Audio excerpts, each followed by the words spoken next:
Halo bro dan sis, Sobat Sinetalk. Sebelumnya kita telah membahas cerita tentang Mike Tyson, petinju legend dan kontroversial dari tahun 90-an, dan sekarang gilirannya Jake LaMotta, petinju juara dunia paling buas dan tidak kalah kontroversial yang sempat jaya di tahun 40-an. Lewat film Raging Bull yang mana membuat Opa De Niro berhasil merebut Oscar, kita ikuti perjalanan petinju satu ini. Cerita film dimulai di tahun 1941 dalam sebuah momen penting perjalanan karir LaMotta. Si banteng adat dari Bronx ini saat itu sedang bertarung melawan Jimmy Reeves. Hingga pertandingan tersebut dilangsungkan, LaMotta masih megang rekor belum pernah kalah. Namun saat itu ia tertinggal poin dari lawan yang lebih banyak memasukkan pukulan, padahal pertandingan sudah akan masuk ke ronde terakhir. Sadar bahwa ia perlu menang KO, Jake pun membuas dan berhasil menjatuhkan lawan. Beberapa saat kemudian, pukulannya kembali berhasil menjungkalkan lawan. Pada detik-detik akhir, Jake sukses kembali menjatuhkan lawan dan kali itu Jimmy Reeves sama sekali nggak bergerak. Namun sebelum wasit nyampe di hitungan 10, bel keburu berbunyi. Jake sudah yakin bahwa dialah pemenangnya. Namun ternyata pihak asosiasi kemudian mengumumkan bahwa Jimmy yang ditetapkan sebagai pemenang. Keputusan itu membuat marah para penonton yang juga meyakini bahwa sang banteng adatlah adalah pemenangnya. Dari yang awalnya cuma lemparan popcorn, berikutnya meluncurlah kursi ke dalam ring dan hancurlah suasana di dalam arena pertandingan tersebut. Esoknya, Joy sang manajer yang juga adiknya Jake bicara dengan Salvi, sesama turunan Italia yang terkoneksi dengan pihak mafia. Salvi bilang bahwa kekalahan Jake kemarin karena kurang dekatnya abang Joy ini dengan Tommy Como, pihak mafia yang punya pengaruh besar di dunia tinju Amerika. Salvi menyuruh Joy untuk coba membujuk kakaknya agar mau sering sowan kepada pihak Tommy. Jake sendiri meskipun dia ini seorang petinju pro, namun hidupnya masih ripuh. Dia tinggal di daerah Bronx berdua dengan istri. Saat itu, pasangan ini sudah sering cekcok dan sudah tidak harmonis lagi. Faktor kehidupan berat yang menjadi pemicunya, keduanya jadi beremosi sumbu pendek. Urusan telat bikinin sarapan saja bisa memicu terjadinya perang darurat di dalam rumah. Kalau sudah begitu, perang pun akan menjalar ke area sekitar, diakibatkan pihak tetangga yang ngerasa gedek mendengar bisingnya pertikaian mereka. Ketika kekacauan sudah terjadi, Joy yang kemudian berperan sebagai figur penenang dan pemberi motivasi kepada kakaknya. Jake sendiri saat itu sedang mengkhawatirkan jalan karirnya. Meskipun dikenal sebagai petinju yang tahan pukul, dia mengeluhkan tangannya yang mungil semungil ABG remaja.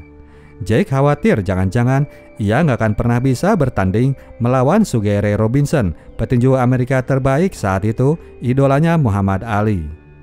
Suatu hari saat Jake sedang berlatih ditemani Joy, Salvi kemudian datang dengan membawa teman dari kelompok mafia. Karena sikon dirasa nggak kondusif, Joy menyuruh Salvi agar segera pergi dari sana.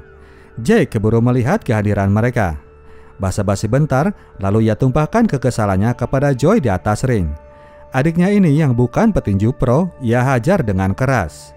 Melihat suasana jadi nggak asik, Salvi kemudian mengajak temannya agar mereka segera pergi.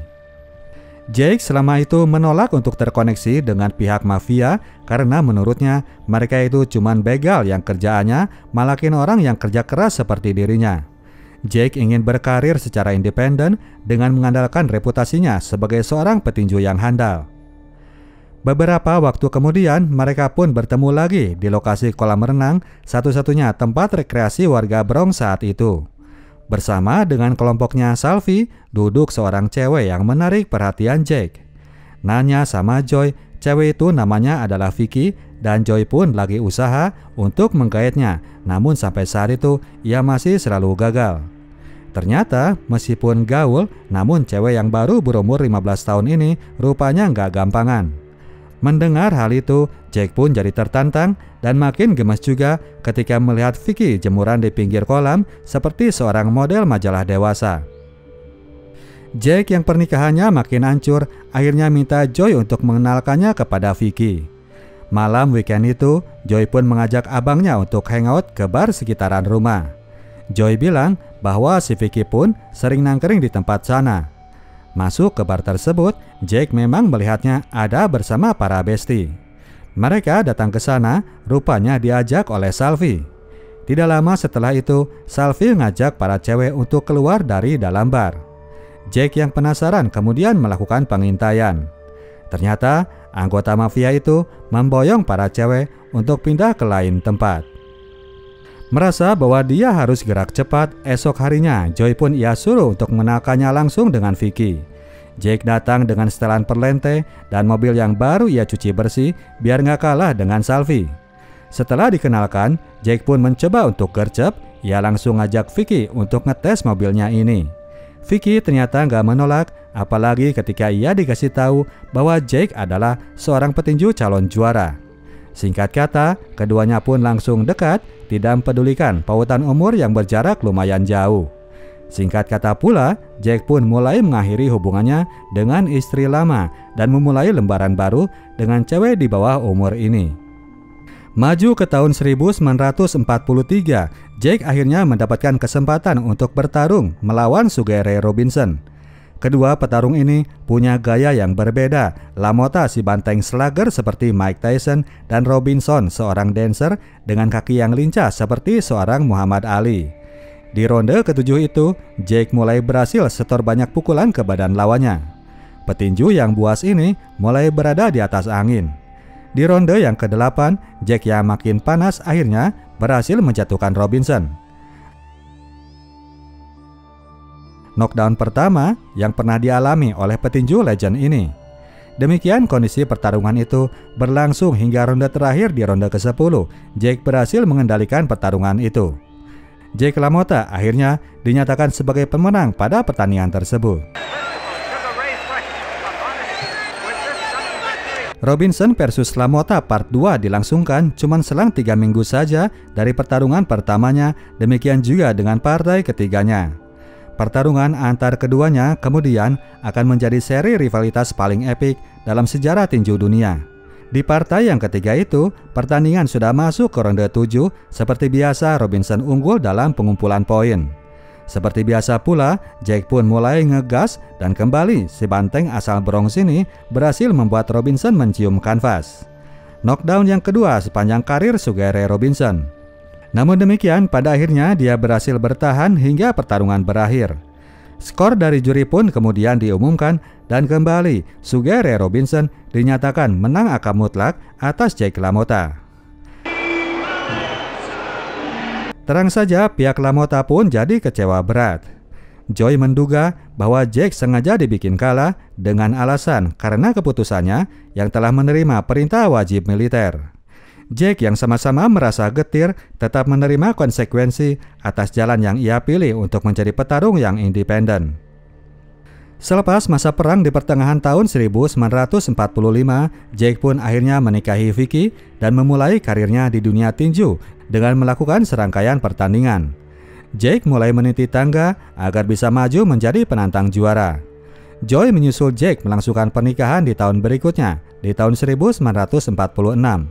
Keluarga kedua adik kakak ini kemudian tinggal bersama urunan sewa sebuah apartemen. Jake masih lanjut dengan pertandingannya dan selalu sukses menang dengan meyakinkan.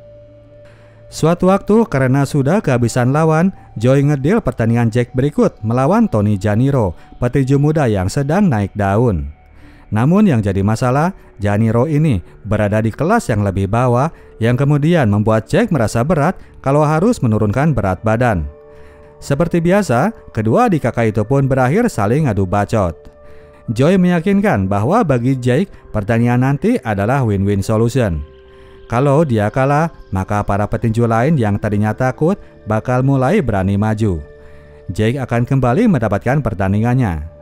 Kalau dia menang, maka mau tidak mau nantinya Jake yang akan ditarungkan untuk perebutan titel juara karena pihak asosiasi yang ditunggangi oleh mafia sudah tidak akan menemukan petarungnya. Saat itu Vicky coba mendukung ucapan Joy, namun ia keceplosan nyebut-nyebut bahwa Janiro itu cuma punya tampang ganteng dan populer. Jake tidak keberatan mendengar kata populer, namun ia jadi panas ketika istrinya nyebut ganteng cowok lain. apalagi bahwa cowok itu adalah calon lawannya nanti. Pikiran Jake akhirnya jadi traveling kemana-mana. Ia mulai curiga bahwa selama ini istrinya yang muda itu gak puas dengan pernikahannya. Meskipun coba dijelaskan oleh Joy bahwa Vicky gak ada maksud dengan perkataannya itu, pikiran Jake tetap menggila. Ia minta bahwa mulai dari saat itu, Joy harus mengawasi Vicky saat ia gak ada di tempat. Joy pun dengan terpaksa mengiyakan, namun untuk saat itu, ia minta agar abangnya ini baikan dulu dengan istrinya. Joy butuh suasana kondusif untuk persiapan pertandingan mendatang. Kali itu Jake pun nurut, ia pun masuk ke ruang tengah dan coba bersikap mesra kepada Vicky. Malam itu schedule pertandingan LaMotta melawan Janiro mulai diumumkan ke depan publik. Pasangan Jake dan Vicky pastinya hadir, tidak seperti Joy yang lebih memilih ditemani seorang hostess. Di tengah acara, Vicky izin pergi ke toilet lalu papasan dengan Salvi yang pastinya turut juga hadir di acara tersebut. Salvi pun lalu menyuruh Vicky agar nanti gak lupa menyapa Tommy di mejanya. Jake menyaksikan adegan itu dengan hati panas, padahal saat itu pula Salvi pun lanjut menghampirinya untuk memberi sapaan. Ia kemudian mengajak pula adik kakak ini agar mampir ke kursinya Tommy sang mafia. Bermaksud memelihara silaturahmi, Vicky pun menjabani ajakan Salvi tadi, ia pun mampir ke kursinya Tommy. Setelah sedikit bercengkrama, ia pun balik ke kursinya. Jake yang lagi cemburu buta itu akhirnya makin dibutakan oleh suasana. Marah ia tadi melihat Vicky menyapa Salvi dan Tommy, ia pun berakhir membuli istrinya di lokasi publik. Merasa suasana sudah nggak asik, Joy pun akhirnya pergi menghampiri Tommy dan CS-nya. Pada akhirnya, Tommy pun meminta agar Jake ikut diajak duduk bersama. Akhirnya dengan terpaksa, Jake menghampiri bos mafia itu yang selama ini selalu ia hindari. Pada saat itu, Tommy ingin mendengar jawaban Jake jika ia harus menaruh uang taruhan yang besar di pertandingan nanti. Jake meyakinkan bahwa Tommy harus menaruhkan semua uangnya pada dirinya. Jake yakin bahwa dia bisa menghajar petinju ganteng itu. Sampai rumah, Jake masih kepikiran saja dengan insiden tadi. Pikirannya makin kusut, teracuni rasa cemburu membabi buta. Kali ini, Vicky tidak berusaha untuk menjelaskan, ia hanya mengiya-iyakan saja ucapan suaminya. Namun tidak bisa dipungkiri bahwa kini wanita muda ini mulai merasa tertekan. Jake pun melampiaskan segala rasa cemburunya di atas ring terhadap Tony Janiro. Petinju muda ini sama sekali gak dikasih ampun, Jake menghajarnya dengan brutal. Kini, Tony Janiro harus menanggalkan julukannya sebagai petinju ganteng. Jake LaMotta memenangkan pertandingan itu secara meyakinkan.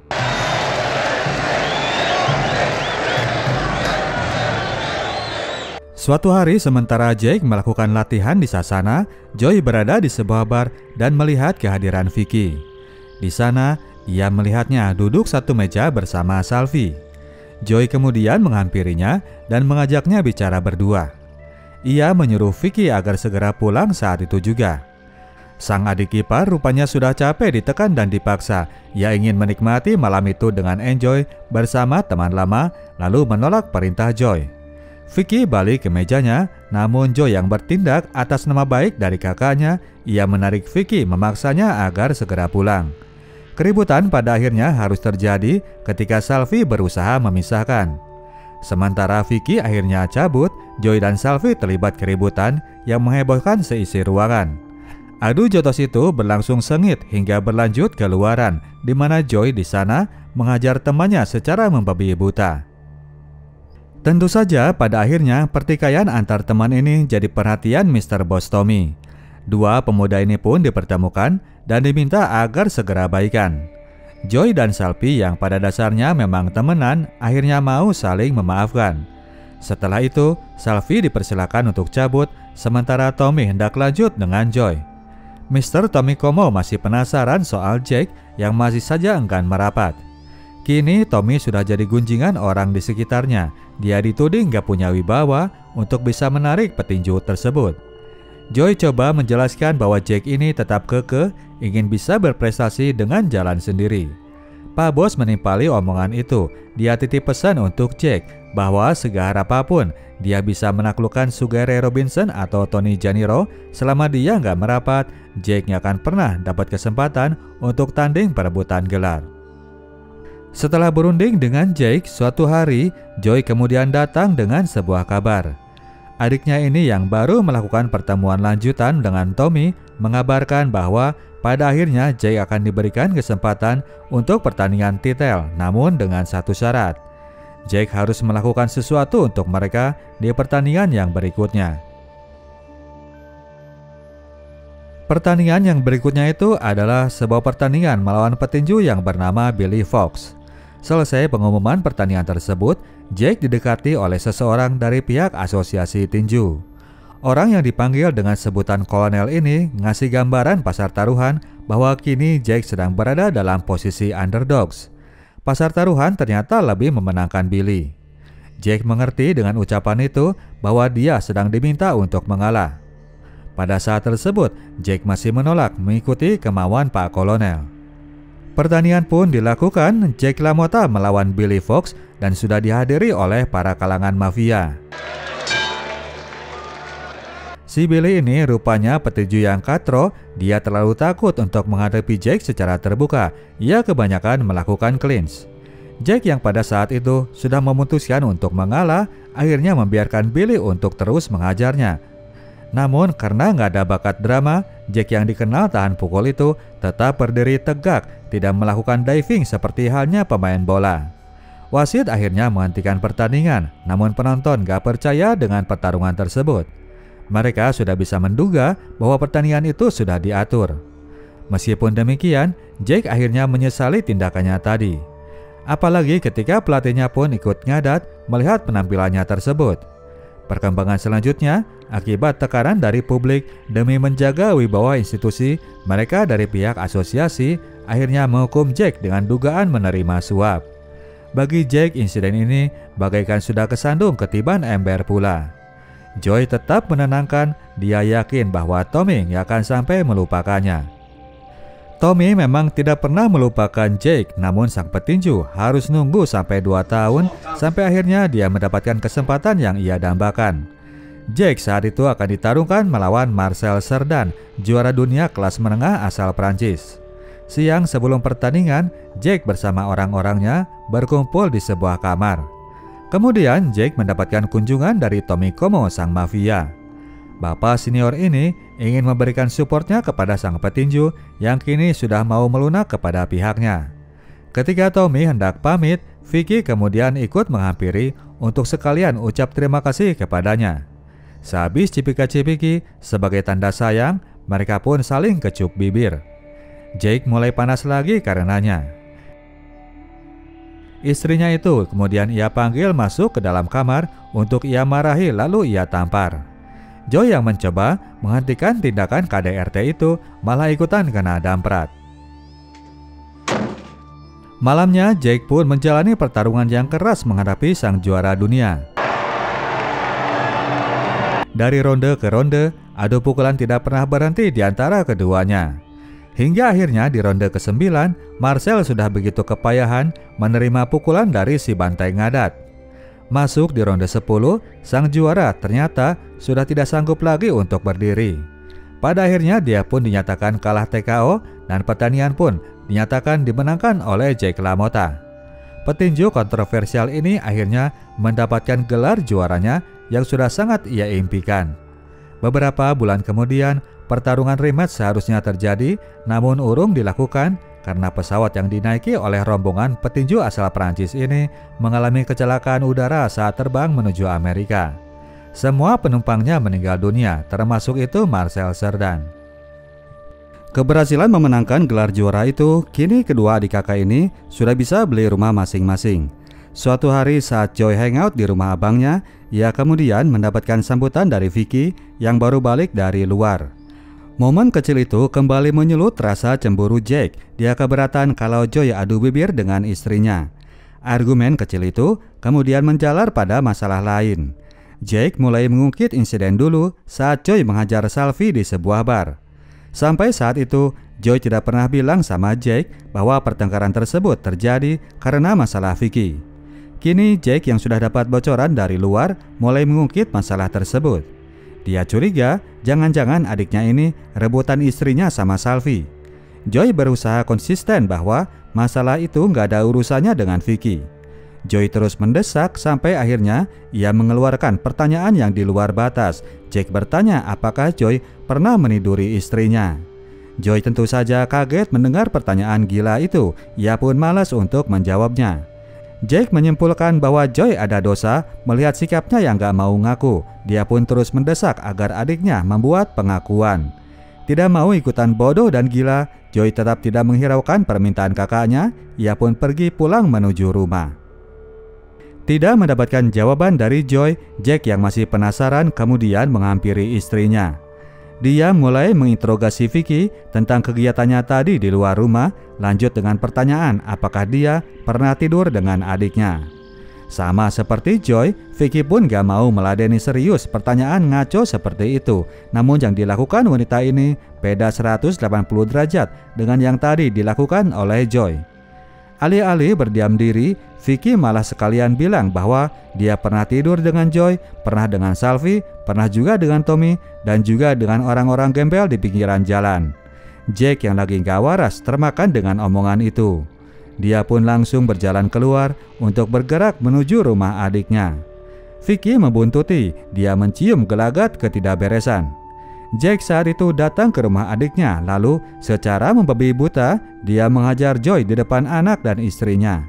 Vicky pun masuk untuk menahan banteng edan ini, namun yang ada, dia pun malah kebagian jotos dari suaminya yang petinju itu. Vicky pun KO dalam seketika. Malamnya, Vicky yang sudah sadar akhirnya pulang ke rumah, lalu langsung masuk ke dalam kamar untuk berkemas-kemas. Ia sudah capek meladeni suaminya yang terlalu insecure itu. Namun Vicky pun selalu gak tega ketika Jake mulai memohon dan meminta agar istrinya gak pergi kemana-mana. Vicky rupanya sudah terlanjur kasihan kepada suaminya.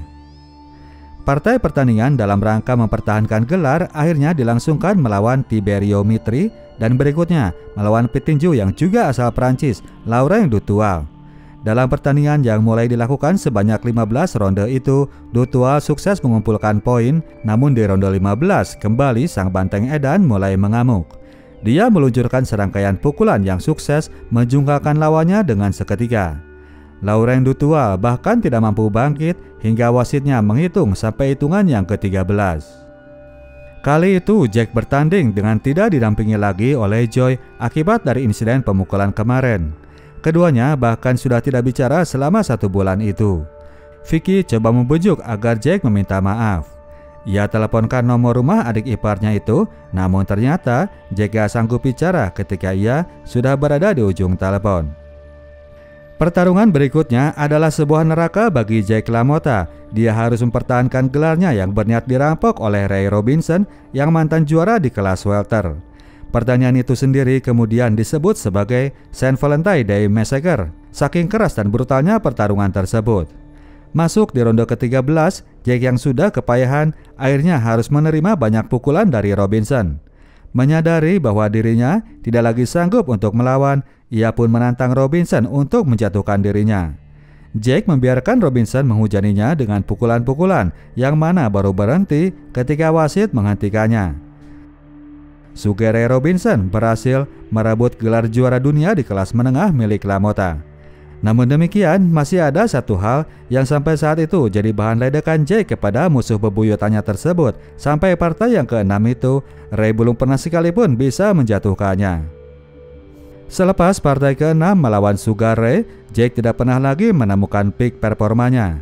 Ia pun memutuskan pensiun dari dunia tinju, pindah ke Miami untuk mengelola sebuah bar. Di bar miliknya itu, ia mulai aktif berperan sebagai host dan ternyata kalau lagi waras, mantan petinju ini ternyata punya bakat stand up yang cukup lumayan. Setidaknya ia selalu bisa menghidupkan suasana pengunjung barnya. Dimiliki oleh seseorang yang punya nama, bar ini pun jadi sering kedatangan tamu-tamu dari kalangan bisnismen dan politikus. Suatu hari ia kedatangan seorang pengunjung wanita yang diduga di bawah umur. Dasar lagi selebor, Jake kemudian melakukan pengujian dengan cara yang selebor pula. Yakin bahwa cewek ini sudah cukup dewasa, dia pun mengenalkannya kepada beberapa tamu. Akibat terlalu asik di bar, akhirnya membuat Jack jadi keseringan mabora dan lupa sama keluarga. Kali itu Vicky sudah bulat untuk menceraikannya. Ia sudah menyewa seorang pengacara. Vicky berniat untuk sekalian membawa anak-anak dalam pengasuhannya. Kondisi madesu dilanjut dengan kemadesuan lainnya ketika suatu pagi Jack didatangi oleh para penyidik dari kejaksaan. Jack dituntut untuk sebuah hal, diduga melakukan human trafficking untuk gadis di bawah umur akibat kelakuannya mengenalkan cewek tadi malam ke beberapa orang tamu. Cewek tadi malam itu ternyata umurnya baru 14 tahun. Jack pun jadi kasakusuk untuk mencari uang tebusan agar dirinya bisa dibebaskan. Dia pun pulang ke rumah dan mencopot satu berlian yang terpasang pada sabuk juara miliknya. Setelah dibawa ke seorang penjual, ternyata berlian itu nggak ada artinya tanpa sabuk juaranya. Nilainya jadi rendah dan gak cukup untuk membayar biaya jaminan kepada pihak kejaksaan. Oleh karenanya, sang mantan juara ini harus menerima hukuman penjara. Tahun 1958, selepas menjalani masa tahanan, Jack pun balik ke kota asalnya. Di sana ia merintis karir untuk menjadi stand-up komedian. Suatu malam sepulang kerja, gak sengaja ia bertemu dengan Joy. Selama itu adik kakak ini belum pernah lagi saling bicara, namun kini Jack yang sudah mulai waras tidak ingin melewatkan kesempatan untuk bisa berdamai dengan adiknya. Ia terus mengejar Joy meskipun adiknya ini sampai saat itu masih terlihat menyimpan dendam. Pada akhirnya karena melihat abangnya ini terlihat insis, Joy pun mulai melunak dan berjanji akan mengundangnya untuk makan malam. Jack LaMotta berakhir melanjutkan karir di dunia entertainment. Di tahun 60-an itu dia terjun ke Hollywood dan sempat ikut membintangi beberapa film. Oke, demikianlah ceritanya bro dan sis. Kita tim Sinotalk cabut dulu. Sampai jumpa di video kita selanjutnya. Ciao.